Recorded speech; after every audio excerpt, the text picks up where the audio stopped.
think I just switched us. We are now live. People can see us. Hello, Ryan. Okay.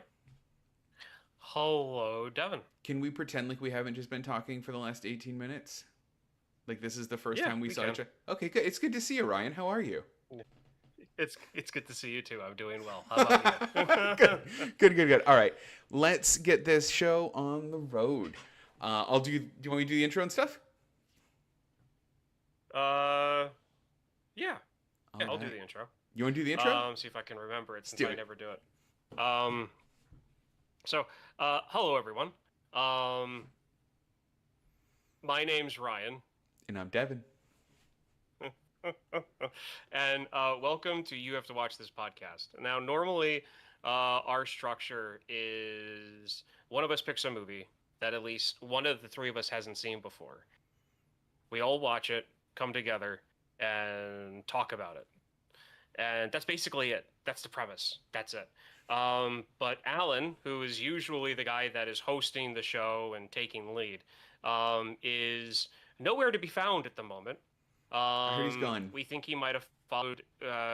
We think he might have followed a red balloon down a sewer drain, but there, there's still, Ooh. there's still chance of hope. Do you So think do you think he maybe, floats? maybe we can get him back. Um, I, I don't know. We Maybe all we should. float. We should. We all float down there. Yeah. I did kind of walk into that one. Anyway, today's a little bit different. Instead of a movie, Devin and I wanted to just do a topic, and so our topic is movie pet peeves. Things that make us like cringe, roll our eyes, groan, makes us never want to watch a movie again. So this is going to be a little bit different, but I think this might actually be a better conversation than just focusing on one movie that may or may not be 30, 40 years old when it comes to some of the movies that I pick us for us to watch. So, Dev, how do you want to do this? Do you want to do this like 5 to 1, 1 to 5? So let's do it five Like to one. you do 1 to 5, I do 5 to 1. How do you want to do this? So I actually did some preparing for this beforehand. I have the numbers from 5 to 1 that are going to show on the screen when we're on that number. Now, there's a fun little Okay. bonus game. Each number that I show on the screen is from the title of some movie with that number in the name. Ryan or chat or anyone, if you can tell me what that number is from, you win. Some of them are really obvious. Some of them are deep pulls. So you got to let me know if you find it because I'm actually quite proud of this. So what I figured we would do, Ryan, is why don't we each? So I actually ordered mine in terms of order of severity. Number 5 being Okay. things I think are relatively annoying but funny. They don't ruin a movie for me, but they definitely take me out of the movie. Number 1 is like an unforgivable movie sin. If you have this in it, it really like I don't want to watch your movie. And that's how I've Okay. ranked mine. Do you have how did you rank yours? Honestly, by the order that I thought them in. Good. So I'm not Good. sure exactly what that says, but yeah. Either way, we'll have a fun conversation. So I'll go Yeah. ahead and announce the numbers, and then we'll just go one after the other. So I'll do my number 5, you do yours first. It doesn't matter. Sound good? Okay. That works. All right. So number 5. All right, Ryan. What is your number 5 movie pet peeve? Okay. Bad driving background scenery. So No, this is after good. after the early 90s. Okay, so let's say um after the era of like Airheads. Mm-hmm. Okay? That movie, after that era of movies, there is no reason for A or B level movie to have 1950s and 60s driving backgrounds where people are driving regardless of what the driver's doing. They could be doing the whole like this the whole time or not moving the steering wheel, whatever. If the background looks like it's just a rolling canvas, Mm-hmm. that makes me roll my eyes. It's just annoying because the technology there is better. Mm-hmm. camera mounts are a lot cheaper than what they used to be. The CGI technology is better. Um, there's just a whole host of reasons why, to me, that's just not like non-forgivable at this point. And for me, the bonus one really is when people are driving like this. I hate it. I really, Mm-hmm. I didn't think about it until now. I hate it. It's my number 6. Yeah, well, my number 4 is also has to do with cars. So Oh, you know what? we're gonna get there. Weirdly enough, my number 5 also has to do a little bit with cars sometimes. Okay. So my number 5 is insane sound effects in movies.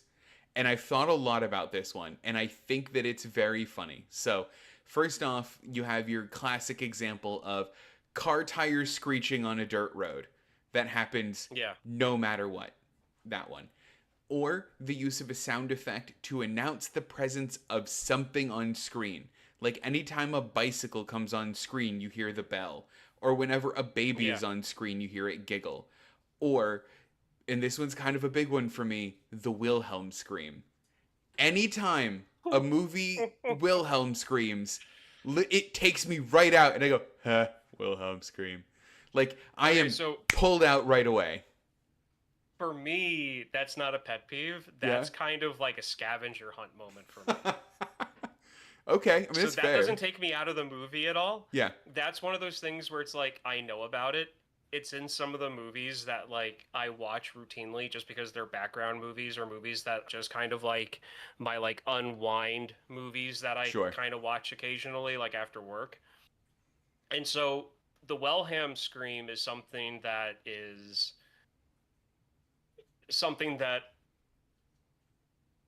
not really enjoy, but like there's no negative feelings towards it at all. Oh, sure. Regardless of the fact that it is really overused. I will It's totally really agree with you there. overused. Yeah. But I always kind of like there's a little me in my head whenever that happens that like that goes, yeah, there it is. And then I just move on from that like little tiny moment of like excitement, and then I just get back into the film. You're just fine Because with it. I mean, it happens when there's no dialogue. It happens when there's usually a stupid action scene. So like if I get pulled out of the movie for like a half a second, it's whatever. But I could see how it could be annoying if you don't look at it that way. Yeah. I could really see that. Really, really see that. What about the car tires squealing thing? Is that it for you too? What something that okay, so I haven't seen that enough Okay. for it to be something that would be like if I were to ever see that, it would be wow, that's stupid. But it's something that I haven't really seen enough for it to be, I would say, like a pet peeve. Mm-hmm. Now, I do speak for some other people here that are more that I would say who are more car people than I am, Mm-hmm.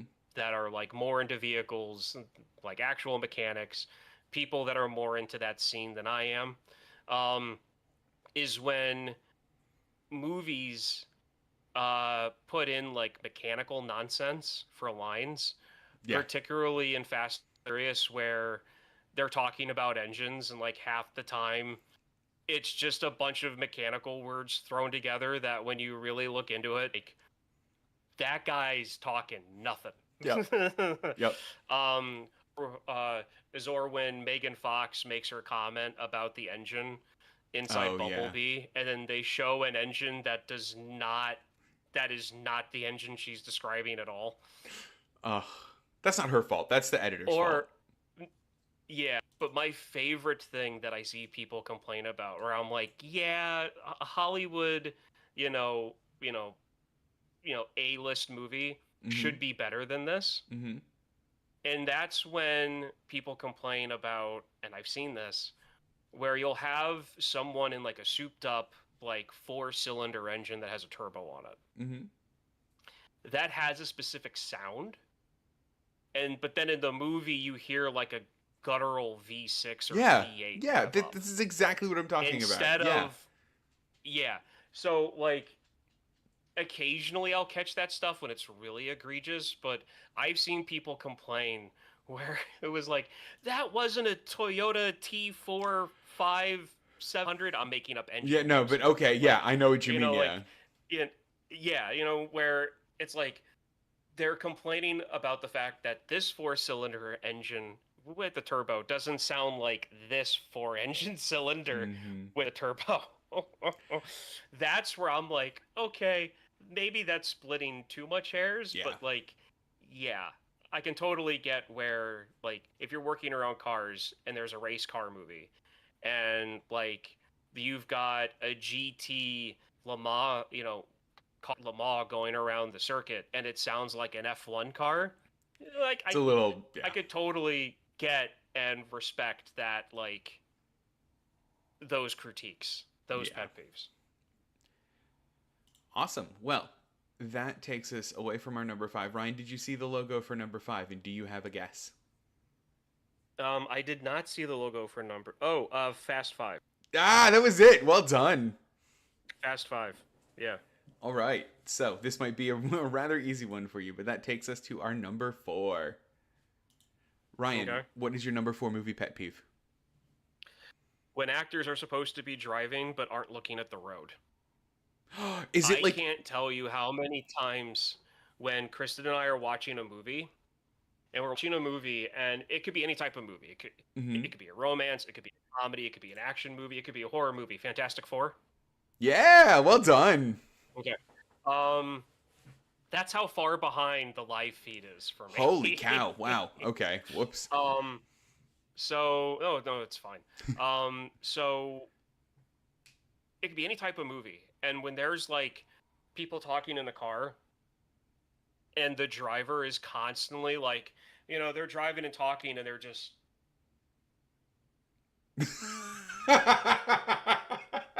Yeah. All right. like that. There are times where I'll look over at Kristen because usually when she has me watch a movie that's outside of my normal like scope that I pick up on my own, Yeah. I'll look over and I'm like, are they going to get into a car accident? Because to me that seems like the setup for a car accident, Right. that the driver's not paying attention and something's going to happen that's going to drive the narrative forward. Because it's one of those things of good storytelling is this happens, and because of that this happens, Mm-hmm. and then because of that this happens, instead of this happens and then that happens and then this happens and then that happens. So like if there's a driver talking and they're not paying attention to the road and they get into a car accident, that's a perfect setup for, like the story to naturally move along because they're not looking at the freaking road. Right.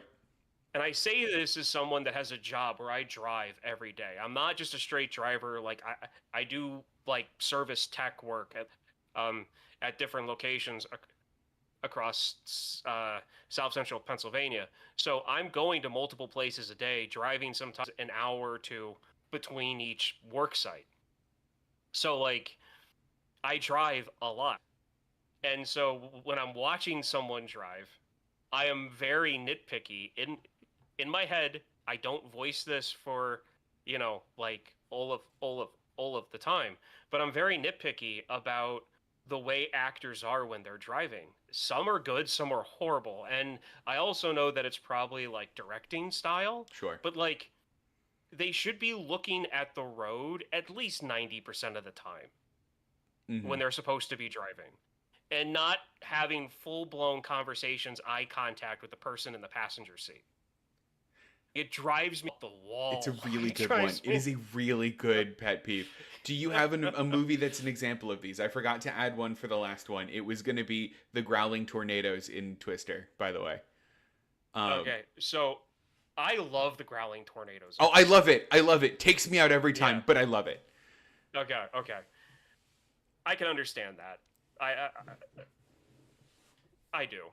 I I can definitely understand Yeah, but do you that. have a bad driver in a movie example? So I thought because for some reason, is it Cry to the Devil? Oh man, I just watched it because I was going over this list with my wife Mm-hmm. and we was going over things, and I brought up this one movie, Deliver Us from Evil, Okay. and I thought that there was a scene in that because that was the first thing I thought of, but then I just rewatched that scene like maybe like an hour ago, Yeah. And it's not as egregious as I thought it was. Hmm. Now there's a scene where it's two cops and an SUV driving down the road, and the one cop looks out the window and sees a gang member do like the hand pistol motion towards Oh them, yeah. and the other cop looks over who's driving and sees like a working girl going down the street, Hmm. and he literally locks eyes with her, and as he's driving down, sticks his head out the window and looks back at her and holds it for a good like 3 to 4 seconds. How is he driving And I'm straight? like, yeah, exactly. And I'm like, okay, that's nuts. But I mean, I remember them having a full blown conversation where I thought he was looking at him for like 70% of the time that he was supposed to be driving. And it's not as bad as I remember it being, but Hmm. there's still moments where I'm like, he hasn't been looking at the road, and 5 seconds has gone by, you know? So but there's I'm sure once we're done with this, I'll be like, man, there's this movie and that movie, or I'll watch a movie tonight. I'm like, I could have brought this up, but I see it too much, Yeah. and that's why it's a pet peeve because I've seen it in multiple different movies. I mean, that's totally fair. And this is one that I recognize right away. Um, so my number four is bilingual people in movies who feel the need to immediately translate what they just said. So this happens in like a rom com all the time, specifically, or like a comedy in general, specifically when they introduce like a Spanish person, and it's like, oh my gosh, look at that gorgeous Spanish man, and he will be like, my love, mi amor. I'm like, you just said that. You don't need to say it twice. Or they'll be like, you know, me tu encanta, I love you. It's like, yeah, man, you just said that. You're only translating it for the benefit of the audience. You're not doing this for you. You would never speak like this if you were bilingual. Uh, I live in a slightly bilingual house, and by that I mean my dog sometimes responds to Dutch words. And let me tell you, I don't once go, Atticus, would you like some fleece meat? We don't do that. It's silly and stupid, and it bugs me every time I see somebody do it in a movie. So you answered your own question on this one. It Yes. can still bother you. Yeah. You're still, like that's fine, but you answered your own question as to why they do it. Well, And I do it's it for the because of audience. American audiences. Yeah, but Because American audiences don't know. Because what I envision seeing, which is what I did as a kid, which is like other language and then English. And I never connected the fact that they were just repeating the same thing in a yeah. different language. I just thought that whatever they said before fits into what they just said. So I didn't understand half the sentence, but I know what the meaning was. So I never really thought about it. But That's how I I always took think it's those treating the scenes. audience really stupidly because if somebody goes up to someone and just before they kiss, he goes, "Mi amor." No one's going to go, "Does he hate her?" No one's gonna know, or no one's gonna say does hater, but you're gonna have about in America, 60 to 70% of the audience, if if if if not more, getting out of the theater and looking to the people that they were with and going, "Do you know Italian? What did he say before he kissed her?" Yeah, Because they're going to want to know exactly what they said. Because how many times have you heard an American complaining about the people behind them not speaking English? right, but what if that movie then prompts the conversation of them going, "What did he say? Let me look that up." And they go, "Oh, "Mi amor" means my love." I like that. Because we're doing this before Google, Okay, that's fair. But I think they still no, and they it's definitely something still that do it now. stuck. They still do it Oh now. no, they do, and it's a leftover from that because that's how it's been for what 80, 90 years of filmmaking for Americans. Sorry, let me rephrase my thing. They leave and go to their local library, check out a book on Italian, search through the entire book till they get to that phrase, and then they learn something, and that's how they meet their future husband or wife because they were also saw the movie and also wanted that book and they checked it out. Done. Done.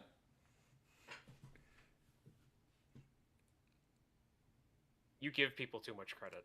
Number 3 it is. Perfect. Ooh, this is Okay. a tiny one. There we go. Okay, Ryan, what is your number 3 movie pet peeve? Um, you kind of already brought this up, but sound mixing. Yeah, okay. Um, not when it comes to effects like the growling tornadoes or tires screeching on dirt roads. Recently, this is more of a modern thing. I'm checking out the 3. Aliens 3. Yeah, you're so good. Yes. It's That's exactly where good. that's from. So there's been a few articles written about this. There was an article in the New York Times written about this. Different publications have done like opinion pieces on it, but it started off as people complaining about why verbal speech and dialogue in movies are becoming harder to understand. Yeah, okay. Um, and that's and that's now translated to not just dialogue is hard to understand in some movies anymore, but like you get like really, really, really quiet scenes where you can barely hear anything, and then all of a sudden a bomb goes off Yeah. and the movie theater speakers almost blow out, or you got streaming services that for some reason have their volume set weird to where you need to have subtitles on to hear verbal speech dialogue. But then when someone starts firing a machine gun, you need to turn it down before someone calls the cops because they think you actually are shooting a gun off in your apartment. Happens Like to me all the time. it's a, and it's not just, oh, you millennials are getting older and you're losing your hearing.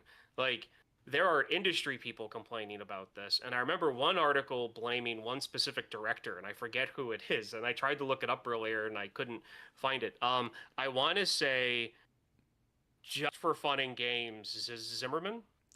You'll say Is he the one Zimmerman. that did My headcanon is it's Michael Bay. Michael? No, but see, the thing is, I can understand Michael Bay movies. You watch, like, The Rock, you watch Transformers, um, you watch, his movies, and you can understand the dialogue fine because it's simple dialogue that a fifth grader can understand. Because Michael Bay movies are not intellectual movies in the least. Wait a minute. Um, Is it Nolan that you're talking about? it might be Nolan, Because in Tenet, actually. the audio mixing is real. I mean, I think it's intentional, but like, it was hard to understand in the theaters. Okay. Yeah. Is he the one that did the Batman movies Yes. with Christian Bale? Okay, Yes. then yes, it is him. Yep. Because the Batman movie is guilty of this, to where there are sometimes the verbal speech sounds like gibberish. Mm-hmm.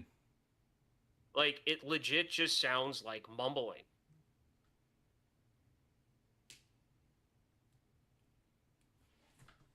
Oh, okay. Yeah, I Yeah. can see that. To where like it just sounds like mumbling and you can't understand what they're saying unless you put subtitles on. Mm-hmm. Like I remember actually I think that's when some of those movies started hitting streaming and streaming became a thing where like almost everyone had, or not everyone, but the majority of, a lot of people had. Um yeah, because I started using subtitles in my late 20s, Yeah. listening to some Oh, movies same. or watching movies. Yeah. Yeah. I mean, I do that with Yeah. almost everything I watch has subtitles. Yeah. It's just what I watch now. It's just it by default it has it. Mm-hmm. No, I'm with you. That is a good pet peeve that I didn't think about. My number 3 is, and they're only going to start to get a lot less fun and a little bit more serious from here on out. My number 3 is the lie reveal plotline resolution. So picture this, right? You're in a movie. You're watching a movie. There's a character that's been lying the entire time, right? This could be Mrs. Doubtfire. This could be, oh gosh, who's another person that lies in a movie that's not Mrs. Doubtfire? I had a whole list up. Here we go. Lie revealed. I mean, it's in Battlestar Galactica. It's in A Bug's Life. It's in Chicken Run. It's Yeah. in Big Fat Liar. It's Anyone who's faking their persona for whatever reason. Oz. Right. Anyone that's Yeah. sorry, Mike. Anything that's faking their persona for a reason, right? Now, the climax of this movie is inevitably going to be the moment where they go, "I'm sorry, that thing that I told you, it's not true. This is actually what's going on." And almost to a movie, everyone that they've been duping the entire time goes, "That's all right. You're a good person and you were doing it for the right reasons. Who cares that you basically committed crimes, lied to me the whole time? It's okay because love wins out." Fuck Yeah. that. Sorry. That's so stupid. I think that, I mean, the thing that I will give Mrs. Doubtfire is there was at least a courtroom scene after he was like, "I wasn't the old woman with the kids the whole time." I think he should have had jail time. I really do. I like Mrs. Doubtfire a lot. He should have gone to jail.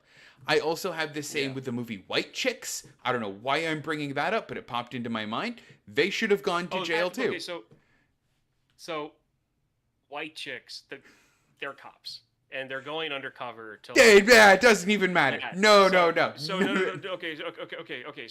So here's my defense of white chicks Okay. for what you're talking about. Yeah. It is a straight up, not another scary movie, not another teen movie, not another superhero movie level of comedy for the early millennium age. Know that those movies was my number 3, and I changed it to this. So know that we're on the same wavelength with this. I mean, I know that they don't relate, but I was like, I can't Yeah. just put the not another movies as a thing because they don't happen anymore. Yeah. But for me, it is that it is that like the liar revealed plot line because you know that they're gonna get away with it. I mean, this list I have: The Waterboy, Yeah. The Yes Man, Saw 3D, sure. Oz the Yeah. Great and Powerful was a really good example where they found out that he wasn't Yeah. magic and they went, "Nah, we'll make it gay anyway." Stupid. Stupid. Okay. Well, I feel that bringing up white chicks, and there was another movie you brought up there in your list. Mrs. Doubtfire, Chicken Run. Not Mrs. Doubtfire and Chicken Run. Man, There was another one that you just listed. A Bug's Life. Not A Bug's Life. Oz the Great and Powerful. You're going in the wrong order. Go Waterboy. from like the last thing you said back. Waterboy. That's it. Those to me those are like straight up comedies. Mm-hmm. So there's more to the humor than just like the liar reveal. Yeah. And because they're comedies, having a simple plot line helps with the humor because of how obvious it is that they're not those two people. That everyone walking by them should be like, "Is that a rubber mask? Is that you know what I mean?" Yeah. Like, it's so hilariously bad that that's part of the humor. That like this should have been seen through from like the first 5 minutes that they were with their friends. How did they Like, get that this whole, far? like, thing. Yeah. Totally so like fair. that's part of the humor. So that's my defense of that. But no, you're right. And I kind of thought of one, but then me wanting to like defend those two movies made me lose what I was thinking. But I mean, so my version of that, Mm-hmm. of like that reveal, I like sports movies, but I've got to throw them under the bus on this. Yeah. It's a formula that I like for sports movies because I like a lot of them, but at some point they're going to have to find a different way of doing it. Of like getting the team of losers together. Yeah. Whether it be little league, high school, college, Moneyball. Like semi-pro athletic, or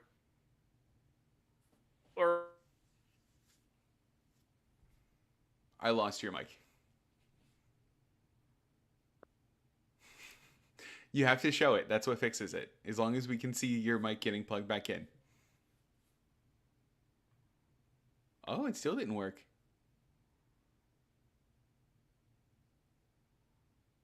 hear me. I can hear you now. Okay, awesome. So like the movie Little Giants, Yeah. like there's no way in hell that that team, even after they start playing like a team, beats any other Pee Wee football team. No way. No way that happens But they beat at the all. pros. They beat the Pee Wee football team version of the Cowboys, but Right. still, like now some movies have done it better. Mm-hmm. Like there's a baseball movie called uh, Little Big League, Okay. where a kid inherits a baseball team. A kid Hmm. inherits a baseball team. He's the owner. Oh So wow. you have a 12-year-old calling the shots of a Major League Baseball team. Oh wow. It's actually a fun movie. I'm gonna have you guys watch it Good. uh, at some point this summer. I only saw it once when I was a kid, and I haven't seen it since. And in fact, I actually kind of forgot about it. So that's why I never brought it up before.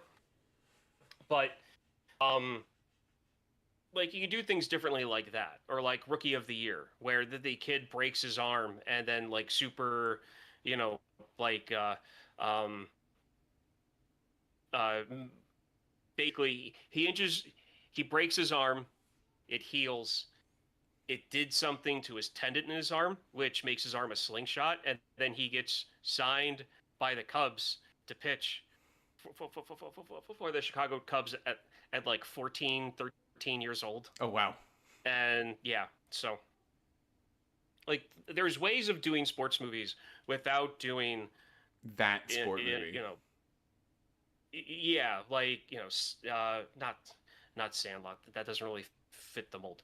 But like the Little Giants, Mm-hmm. Major League, like that's kind of run its course at this point. Agreed. Think up like different ways of doing it, like Yeah. Moneyball. That was a good way of doing a sports movie. It was. I like Moneyball. Yeah.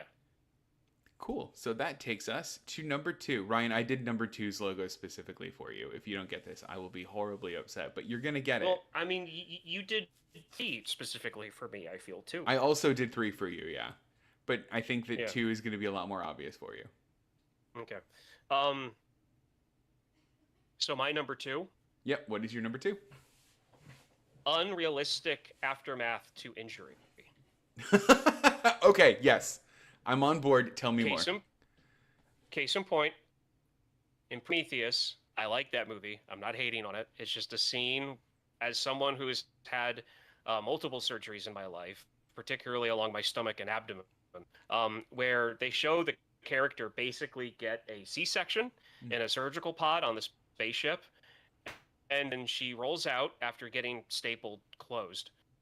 She rolls off the bed, crawls on the floor, gets up, kind of run walks to where the spacesuits are, zips herself up in a basically skin tight spacesuit, which I'm glad they showed her cringe when she zipped over like her stomach. So like, yeah, that's real.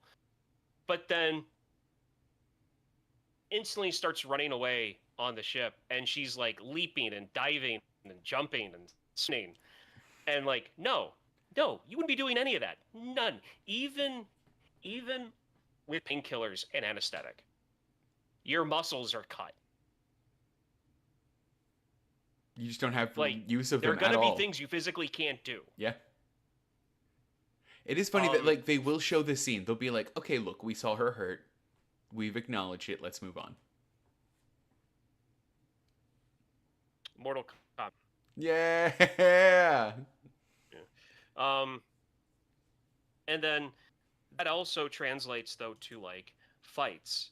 Now, superhero movies, I give a pass to with a slight eye roll because they're superheroes. Sure. Okay, but like war movies, fight movies, movies like Roundhouse, like I'm sorry, but if you get punched in the jaw in real life, you're down. Yeah. You get smacked in the side of the head, you're down. All of this stuff about, fights where someone gets hit, it's like you'll get like a bar fight between two normal guys and they'll literally go 4 or 5 punches to the head on each other before someone falls down. It's like, no, no, You're no. taking like one, Like, maybe two. Yeah, it's like 1, maybe 2, and then both the guys are going to be on the ground doing body shots to each other. If one of them isn't, screaming, holding their face. Yeah, right, right. So, like, that's something that annoys me, but it's not enough for me to be like, no, not this movie, because it's so prevalent in everything. Mm-hmm. It is. My favorite example, thank you for asking, by the way, Fast and Furious 7, when The Rock stands up after he fell out of like a 7-story building. He has a Okay. leg cast and an arm cast, but he sees the family's in trouble. And he stands up and goes, Daddy's gotta go to work, and flexes out of his cast. Ugh. And then that's not He's acknowledged anymore. His broken arm and leg are healed because Daddy's gotta go to work. Yes. Love oh it, love it, god. love it. Yes. Solid number two, Ryan. It's so, oh my god, it's so annoying. And again, I don't really have a specific movie on. Well, no, I did bring up a specific movie, Prometheus. That's a perfect example Yeah. of what like talking about. And fights and stuff. Just watch any man movie. Like watch any stereotypical guy movie from the 80s and 90s, and It you'll will see this happen. all the time. Yeah. Like here, Commando. Arnold Schwarzenegger's Commando. He's I believe it's Commando. He's on he's on an he's on an he he's on the landing gear of an airplane. It Yeah. takes off. He needs to let go. So he lets go and he falls. Who knows how far into a swamp, and he's fine. Yep. The swamp broke his fall, Ryan. Yeah. Or you've got that, or um, like any movie with a bar fight Yeah. that isn't over in one punch. Yeah. That's very true. All right. So my number two is, and this was actually inspired by you, Ryan. You brought this up when we watched a movie that showed this. So thank you. Because I haven't been able to You're welcome. unsee it since. My number two is The Fridge. You know The Fridge. The Fridge is when a female character has to undergo either excruciating injury or death, all in order to drive the plot forward or force the male character to undergo some kind of growth. You specifically brought this up when we watched Deadpool 2, and they fridged Vanessa. I didn't bring up Deadpool 2. That was Alan. You didn't bring up Deadpool? Okay. Somebody did. That was Alan. Okay. I did not bring up Deadpool. Because I know we did watch Deadpool 2, and someone goes, they fridged Vanessa in the beginning of Deadpool 2. And I went, oh, Yeah. no, they did fridge Vanessa in the beginning The of Deadpool characters 2. did because Yeah. because of their Christmas PG version of Deadpool. Mm-hmm. The Princess Bride kid Yep. goes, "You fridged her?" Yeah. And then there's a whole like conversation about that. I am of two minds on this. Okay. Okay, so the one is, yes, it's dumb. It's a dumb. It's definitely a dumb trope. They could do more with a character or have a more a better storyline Yeah. to get the character to grow, instead of having to just kill off like their girlfriend or wife or fiance, whatever. My other thought process is, depending on the circumstances, I don't think it's egregious. Is it still fridging? Yes. But it's Is okay. egregious, but depending on the circumstances of what the storyline is.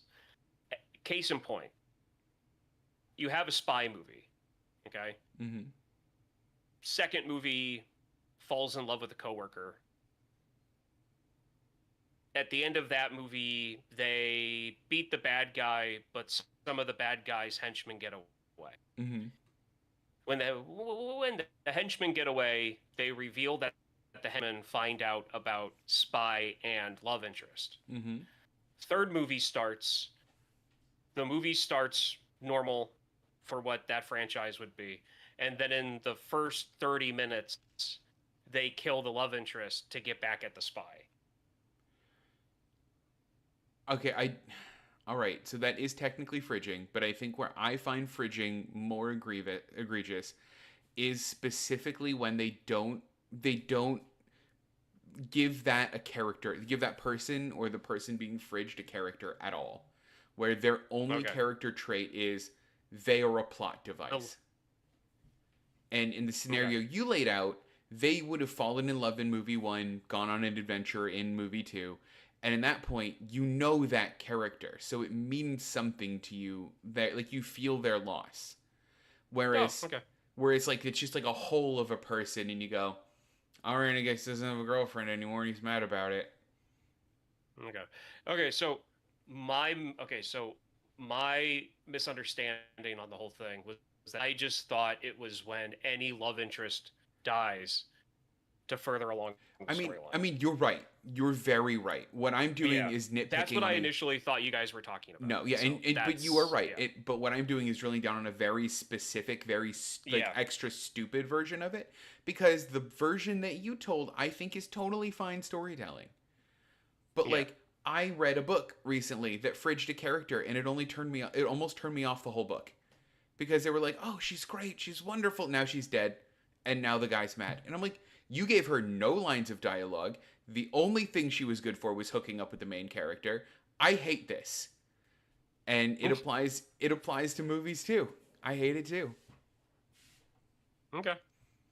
All right. Okay. And that takes us Yeah. to our number one movie pet peeves. Uh Ryan, did you guess that finding a number 1 in a movie title was going to be really hard work? Cuz finding a number 1 in a movie title is really hard work. I went for the really Unless obvious one. okay, well I need to wait a few seconds That's for it to okay. come up 'cause it You still hasn't. you Oh, one? Oh my God. That is a that is just a Roman a Times New Romans capital I. It's just a focus on the color, the colors that give away. I'm trying to It's a goldish expand. color. Here, let me make it slightly bigger for It's those a playing goldish along at color. home. Here, I'll make it slightly bigger.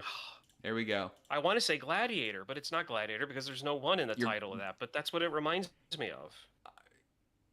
you're close, kind of. Russell Crowe close, No, or it's not actor close. Actually, it's more like vibes close. it's what close? Vibes, more like vibes close. Vibes close. What if I told you it's a long-running series that had to call something number 1? Okay, I'm stumped on this one.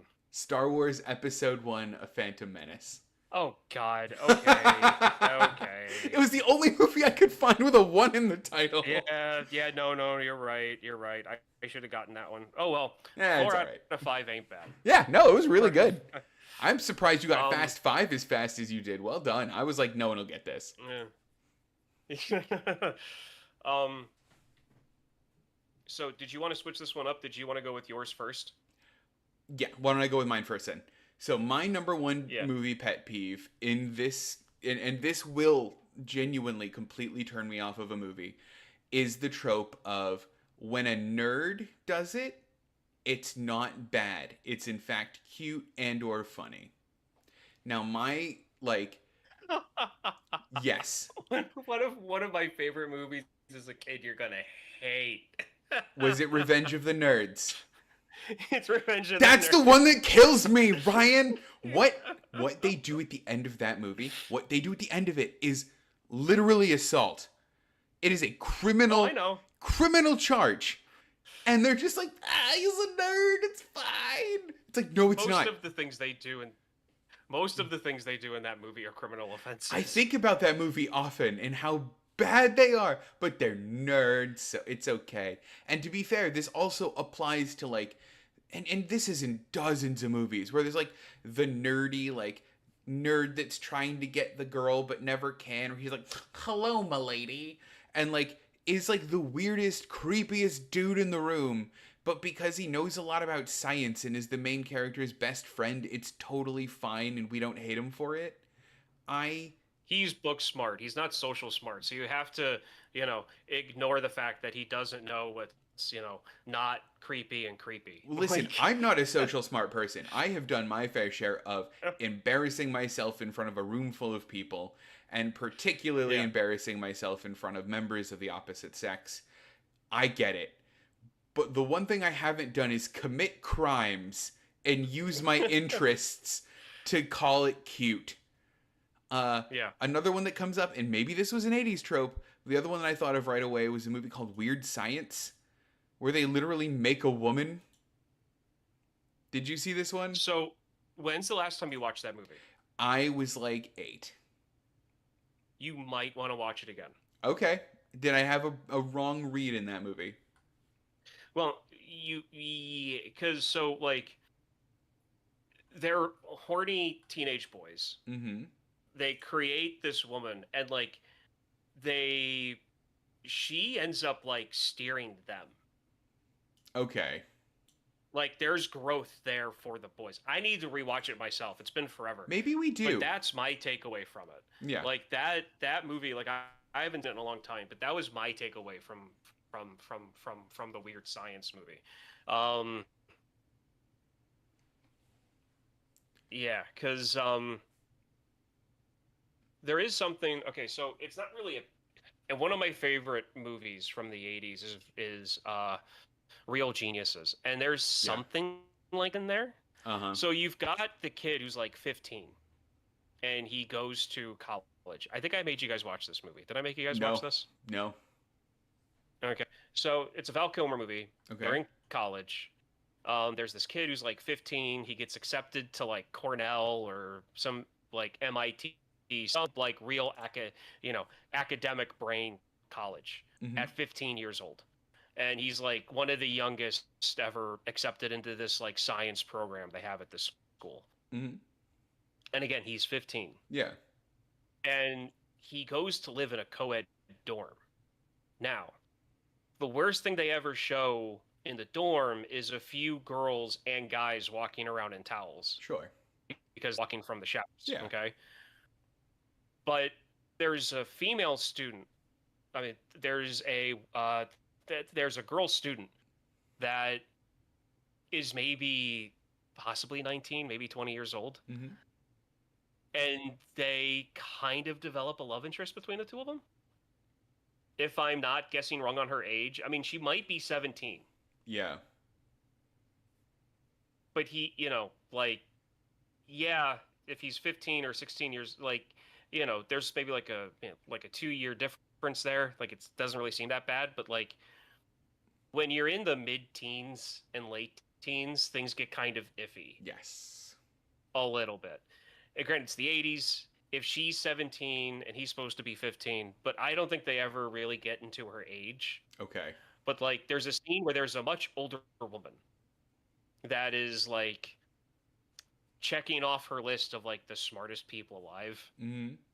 And he comes to his dorm room and she's there waiting for him. And she turns the light on and he's like, "What are you doing in here?" And she's like, "I've been waiting for you to be old enough."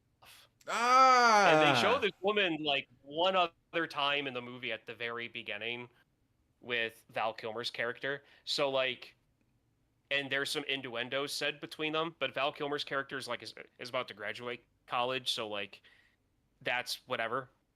But like he's 15. Yeah. Nope. Nope. Nope. Nope. Nope. Nope. Don't love that.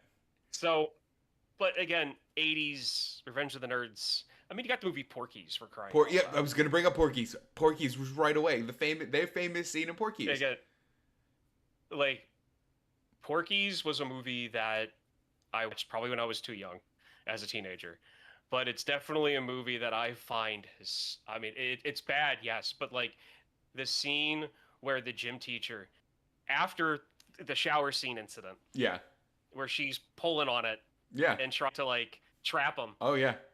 So, when she's in the principal's office telling about the situation, and she's so mad, and rightfully so, Yeah. to try to find out who it is, that she literally wants all of the guys in the school to like line up, cover their faces, and drop their Right. pants so she can point out, like which one it was. And then it's like the vice principal or someone starts laughing and says like, the sketch artist and put up wanted posters all over the school. If you've seen this, please contact. And they go into her name. Like the thing is, it's it's the humor is supposed to be egregious Yeah. to the like it's supposed to be ridiculous to the point of egregiousness of like, oh my god, and then it's supposed to be so shocking and disgusting that it falls into humor to a point.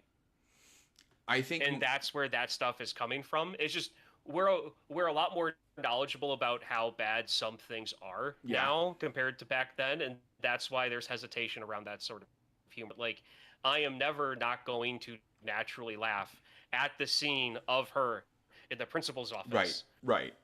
So angry about this, and then the vice principal starts laughing about having to have wanted posters drawn Right. for male anatomy. I think my modern counterpoint to all of this is I'm one of these guys, Big Bang Theory. I really think that the main characters in Big Bang Theory cross the line a couple of times, and they'll play it off as like a nerdy joke. That is one of the many reasons why I do not. Yeah. I do not like. That's one of the more secondary or third, second or third reasons why I'm not like into Big Bang Theory. Yeah. Number one is using. I think I said this before. Like, as a sports guy, I get tired of the sports guy always being shown as like an idiot. Yeah. And like that's all they know. Mm-hmm. It's the same, and Big Bang Theory is that, but for like nerd and geek culture. Yeah. And like for as many powerful episodes as there are, as many good things that they show in that show for like the characters and growth and stuff, that it's still like for every good, powerful, emotional moment, there's a moment where it's like, stop using that as a, as like as a punchline. So yeah, it's and I've seen that specific dichotomy play out even in real life because of movies like this, where they're like, well, I'm a nerd, so I'm doing this, but oh man, there's that jock over there, he's doing this. I'm like, you understand, you're doing the same things. It's exactly the same, but you have different hobbies, and like that sucks. Mm-hmm. So yeah, that's my number one. Ryan, what is your number one? Yeah. I brought this up before, and I have unintentionally ruined one of your movie picks because of it. And I still feel bad about it because I think about it all the time. I hate it when in a horror movie or a suspense movie, everything that the main character has gone through turns out not to be real. It's been in their head the whole time, and it's connected to some moral lesson where nothing that happened in the past 2 hours been watching means anything except for this moral lesson at the end. Kristen and I recently watched a movie that was so bad at this that I even forgot the name of it because I'm just so mad at it. It was a real low budget movie. Oh, sure. So like I hate it when everything's just been in the character's head the whole time. And like so like this movie we just watched, this guy believes that like he's literally going out to end his life by a lake. His son has been missing for a few months. That they like in the movie's bad at this. The movie sets it up that this kid's son has been missing for 2 months and the whole town feels bad for him, and that hopefully they'll find his son soon. But from the very get-go, you have some people, you have characters referring to him in like the now, as in like he is gonna be found. He is probably doing okay somewhere, but he's using the word was. Right. From the get-go. So something's up. Something's wrong. That he's not telling the whole truth. Yeah. He's signposting too much. Yeah, signposting way too much. Goes down to the lake to end his life, and he sees this woman frailing in the lake. He goes to get her, and she turns out to be like a zombie. What? and he kills her. He goes back to the house. There are two guys who are also zombies who are chasing him. And the whole movie, he's like talking to his wife about getting his, like, hey, we need to go, this and that. But then when he's with his wife, he's always telling her, stay in the car, it's safe in the car. And then he goes out somewhere and then Yeah. he encounters more zombies. But they don't show the bodies outside of his point of view. Oh. So that means that they're not Which dead then. means, That means he's making it up. no, Oh. it's all in his head. He's killing normal people. He's just gone off his rocker. Oh. They reveal at the end that like everyone he's killing are just normal everyday people and he's gone nuts. But the problem is I had this pinged within like 10 minutes after the first zombie popped up. Mm-hmm. And one of your movies that you like very much, The I'm Babadook. sorry, is into this for me. The Babadook. Now this is Yeah. slightly different. There is a malevolent thing terrorizing this mom and her son. Mm-hmm. And they obviously have problems. She goes to the police station with evidence that like someone's like doing stuff with them, all this other stuff. But then at the end, it's just a metaphor for grief and family trauma. And stuff like that drives me absolutely nuts because a lot of the haunting stuff in the movie, a lot of the things that I feel that would make it a really good, just pure demon ghost story is then thrown out the window for this message about family loss and grief, where they're feeding it in the basement every now and then as a, as a message to like, like, hey, you can get treatment, but just so you know, it's always going to be there. You just have to know how to handle it. Yeah. And I'm just like, oh my God, hit me. Just where's a wall so I can beat my head in? And I'm sorry, but it falls into this thing where the movie Dallas, the show Dallas, where a character wakes up in one of the seasons and like she was like, dream. it's all a dream. It's like that whole thing falls into that for me. And it'll make me never to want to watch a movie ever again. And unfortunately, it's one of those things where you don't know until the end. Yeah. So then I'm doubly frustrated because I feel like I wasted my whole time watching a movie. Now, in cases like the Babadook, I get it because it's supposed to be like a statement piece. It's like movies art. I get it. I get the message. It's a good message. It wasn't for me. Like the way it was told was not for me. Mm-hmm. And I'm not saying it's a bad movie. It's not a bad movie. It's just I'm so wrapped up in hatred around this whole thing of like, it's not actually happening. It was all in your head. Like, I'm just like, no. No. Give me my time back. Okay, so and honestly, this is one of the reasons why I'm not a fan of Fight Club. Okay, fair. Even with the message of Fight Club, Yeah. 'cause I feel like you would get behind the message of Fight Club. The message of Fight Club is amazing. Yeah. The message of Fight Club is something that needs more eyes. If it needs more eyes, it needs more explanation. People need to know who the author was of the original book, Yep. why he made it. Like it is so important. Unfortunately, I cannot stand it when it's the whole like, oh, it's in his head. And I know there's like one or two exceptions to the rule for me on this. Mm-hmm. And I can't think of their titles now because I'm so wrapped up in like over the whole thing. But in a lot of my pet peeve cases, Mm-hmm. and it goes for this entire list, Yeah. these are things that I've seen happen once or twice in a few movies. And then going forward, I get irritated when I see them in other stuff. Yeah. So it's like I've already seen this play out. It's done. You're good now. Yeah. So like that's why I said like Fight Club is meh to me. Yeah. As like oh, Fight Club came out, like, and it's like, oh, okay, that's the twist. That's a pretty cool twist.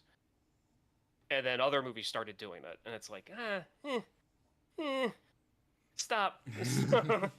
That's fair. I have two movies that I want to know if you've seen and are the exception to your rule. The first one is Shutter Island. Oh my God. Talk about a movie that actually takes me an ending that actually takes me out of it. And it's Yeah. not the fact that it's all in his head.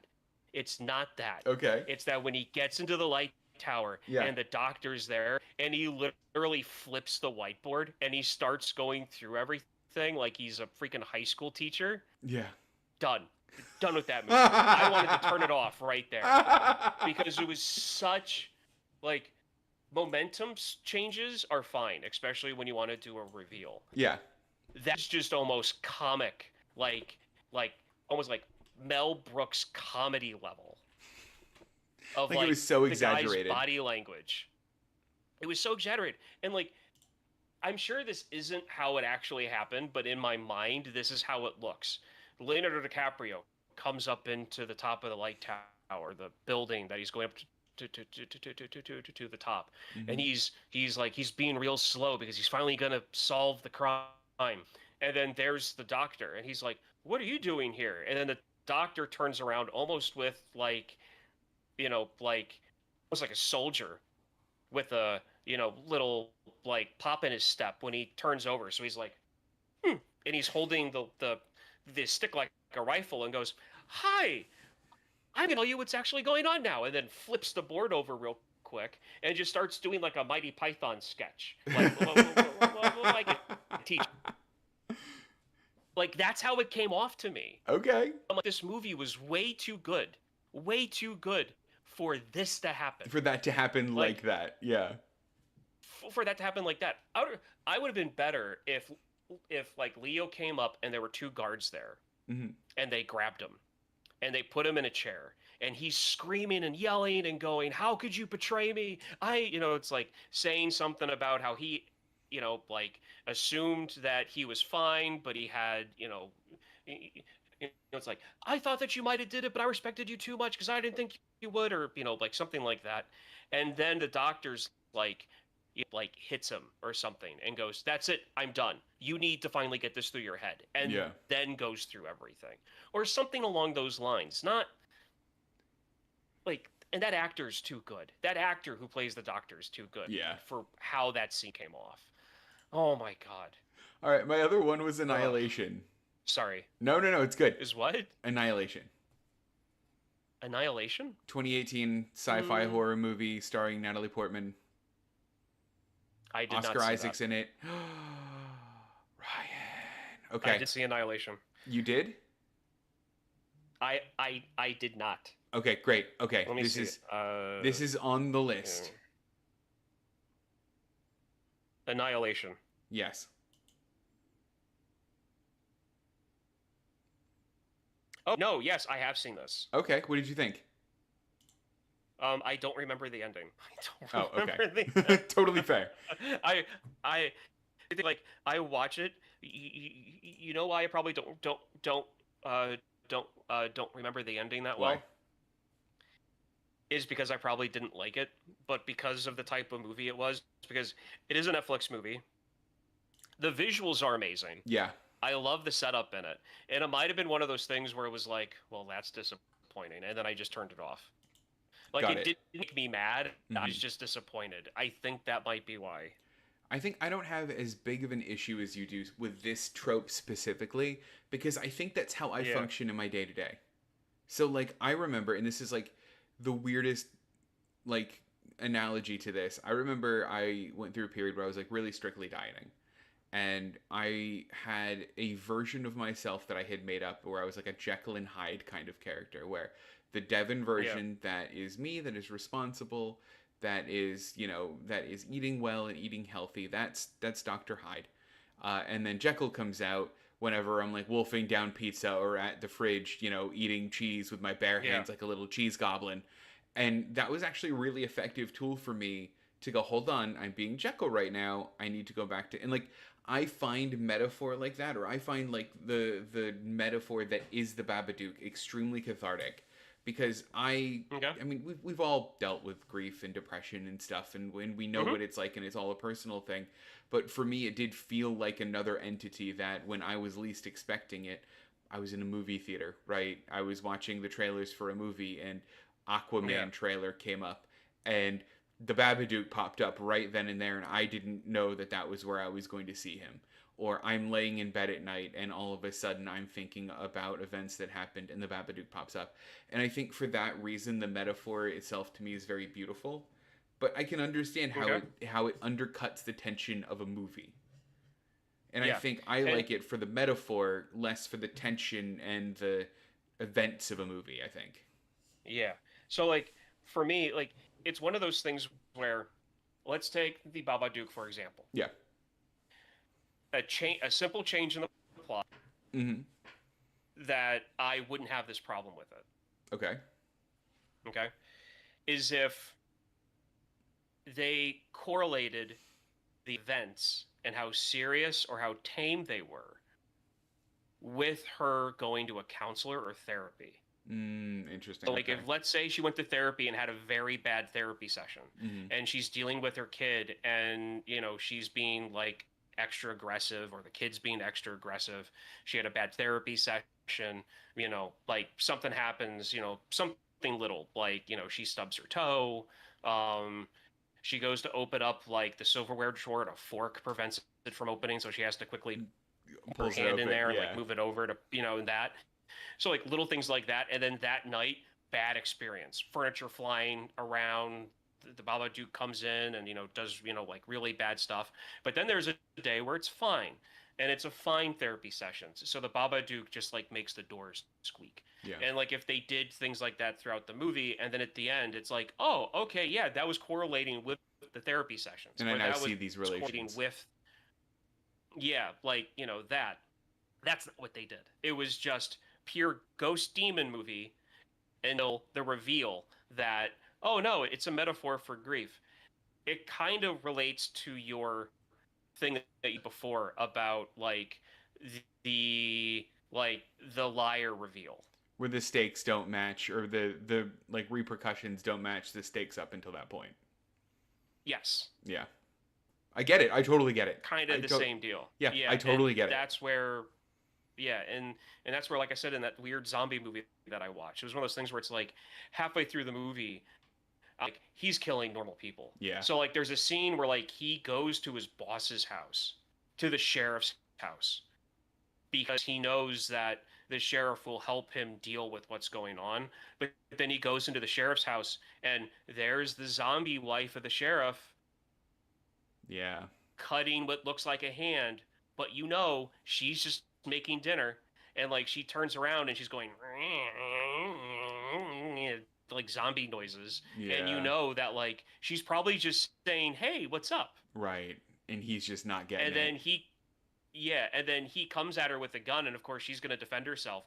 That, and like the zombies weren't trying to eat him; they were just trying to attack him. Right. Like they weren't snapping at him; they Sounds, weren't trying to like it sounds do like a that bad type movie. of stuff. That also sounds It, bad. it, it was. But like that is like the most egregious version of like Yeah. what I'm like talking about, and I just watched it recently. That makes So sense. like, yeah. And to say like, the thing is, I like movies about like mental health and things like, so like to say like Girl Interrupted, Mm-hmm. love that movie. Um, there's other movies where like, uh, what was that movie? Man, it was made in the early millennium. Uh, it was about a girl who went into a mental institution, and there's other girls there, and like at night or during the day, she sees herself as like a superhero almost. She's wearing like a black skirt, Yes, I know exactly what you're talking about. blonde. Um, hold on. Let me see.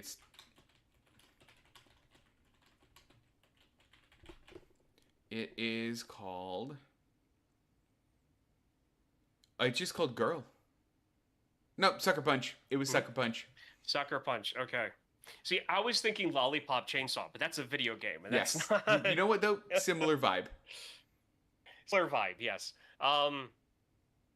So, Sucker Punch was one of those movies where it's like, yeah, it's all in her head, but it's almost like the setup is that Yeah. you know it ahead of time, and when you know it ahead of time, I can watch it for the message that it has. Another problem with movies like The Babadook to me is that I initially didn't watch it knowing that it was a metaphor. Yep. If I would have watched it knowing that it was a metaphor, I would have enjoyed it a lot more the first time I watched it, and I wouldn't be here bringing it up as a as an example. It was more like the bait and not bait and switch, but the more like the how it was revealed. Yeah. Um. So, do you want to do like a bonus one that isn't necessarily? Do you have a bonus Do you one? have something you want to bring up as six? I do, Go but for it. it's more or less a pet peeve about myself Go for it. with movies. I hate it when I fall for bad publicity or bad critic reviews about a movie. Oh, sure. Yep. My prime example of this is Tom Cruise's The Mummy. Did you really enjoy The Mummy? I loved The Mummy. I am so disappointed that there's no sequels to it because I've always wanted a good, solid, universal monster like movie just on its own. I would have never dreamed of one where they have Russell Crowe playing Jekyll and Hyde. Yeah. There is so much about that movie that I love, and I didn't watch it when it came out. I stayed away from it until like 3 or 4 months ago because I fell for all of the hate with people like, why are they remaking this movie, The Mummy, with, the Mummy and The Mummy Returns were enough. They didn't need to reboot this franchise. And that's legit what I thought it was. Yeah. That's what I took it as. And of course, I had my stupid thing with Tom Cruise for a long time. So those two things put together, I fell for bad reviews, for bad publicity. Yeah. I fell for it. And I missed out on something that I really would have loved for a long time. That's a really good and thoughtful bonus one. I really like that.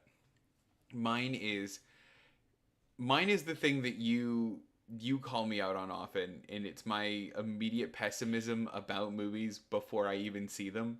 Like the whole, and I bring this up a lot, the whole like RoboCop. I get it. It's a RoboCop. Yeah.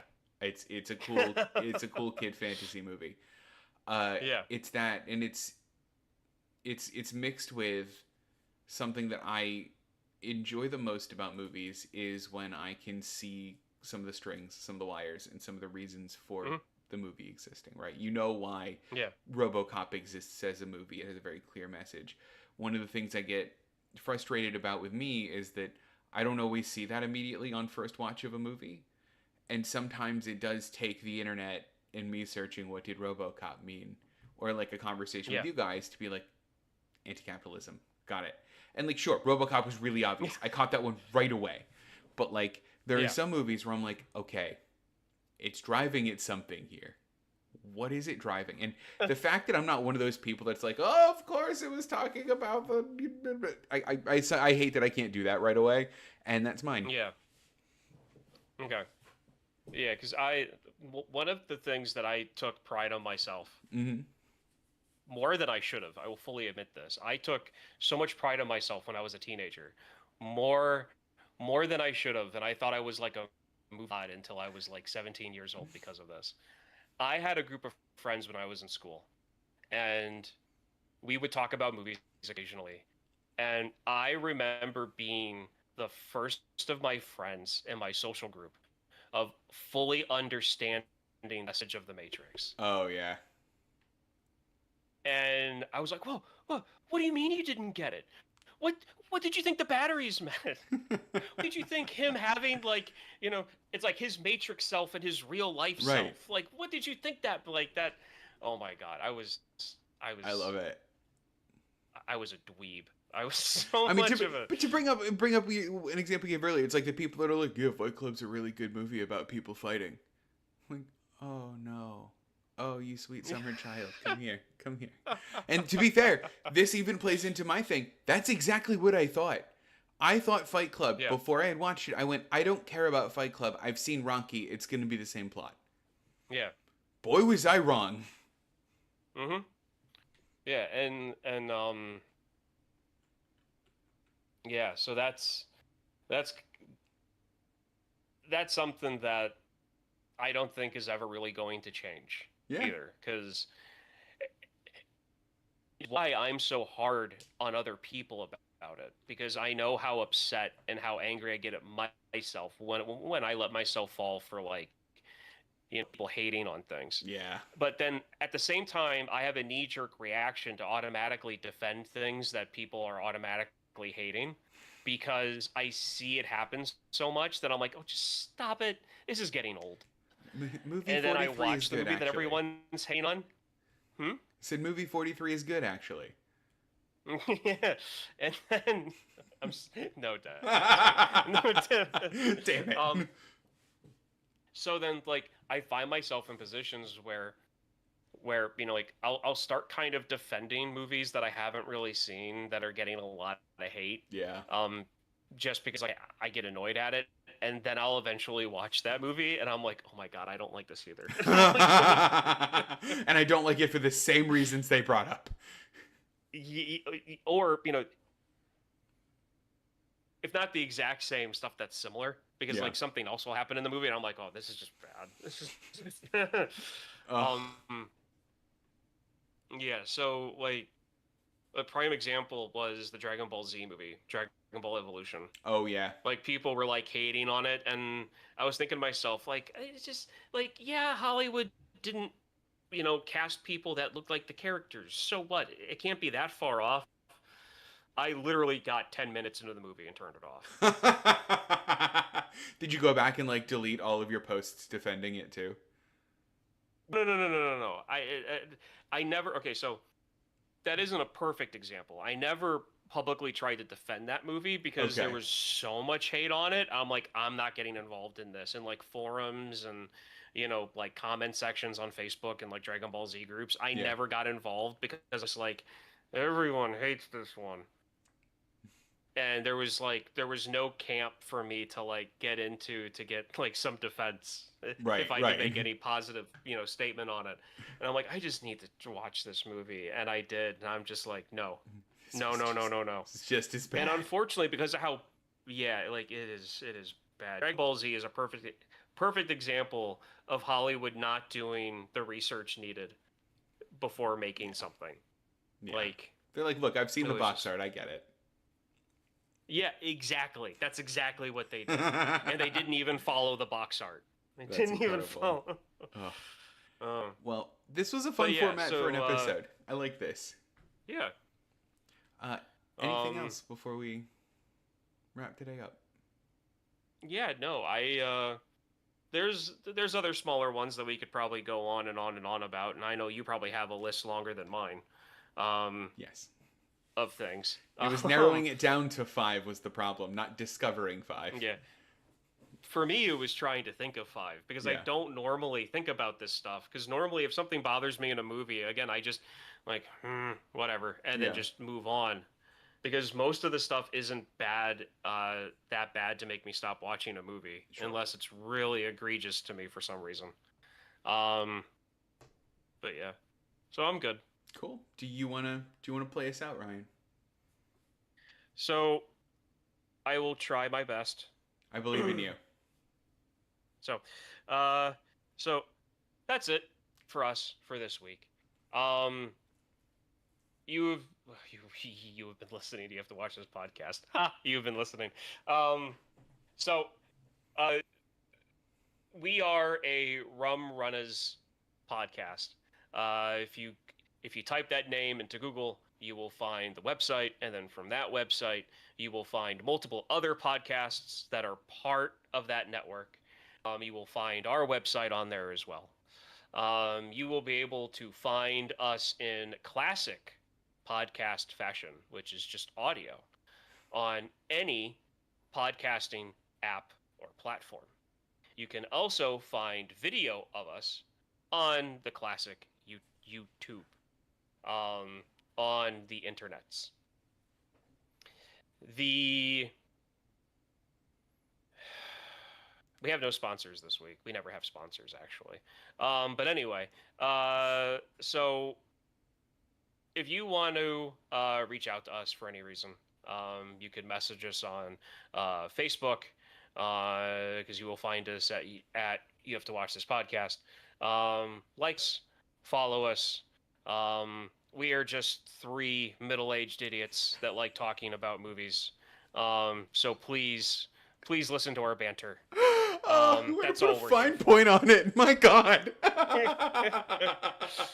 Oh, I love it. Even though there's only two of us, I know Alan will co-sign that statement that I just made. You can't not. It's literally just it's us. Yeah.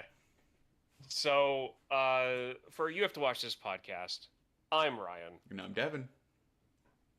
And before we actually leave, next week, Devon. Yes. The movie for next week. Mm-hmm. Are you okay with me giving you homework? Give me homework. One movie. Let's do it. Okay. The movie Rush, and I need to look up the little details of it so we can pinpoint exactly which Rush I am talking about. IB just shut down on There's me. a 2013 movie called Rush. With Chris Hemsworth? The biographical sports film centered on rivalry between two Formula One drivers. Yes. Yep. So it is the Chris Hemsworth one. Okay. Came out in 2013. Okay. And it's got like a red cover. Oh yeah, they're reddish. They're looking good on the cover. Yeah. I see that. Yeah. That's exactly it. So I am throwing you this homework because I have recently become an F1 fan. I want to talk about it. I'm a sports guy, as you can tell by the For the Love of the Game poster, the Cardinals jersey, the New Jersey Devils hat, the pennant in the background. I've got sports stuff. I have an authentic Chicago Bears 1985 World Champions bumper sticker above my desk from 1985. The Bears. So I'm a big sports guy. So I like talking about sports. These guys usually don't. I want to bring up F1 for a little bit and just swim around in my fandom, new fandom for a little bit. So we're going to do that next week. Okay. What's my homework? With Rush. Just watch Rush. Oh, okay. Do you want me to dig into Max Verstappen at all? I mean, he is one of my favorite drivers at the moment. All right. So, and he's Dutch. I mean, that dude can bring up drama like nothing else, and that's why I like him. Good. All right. I'll look him up too then. Perfect. I am good for next week. Okay. So,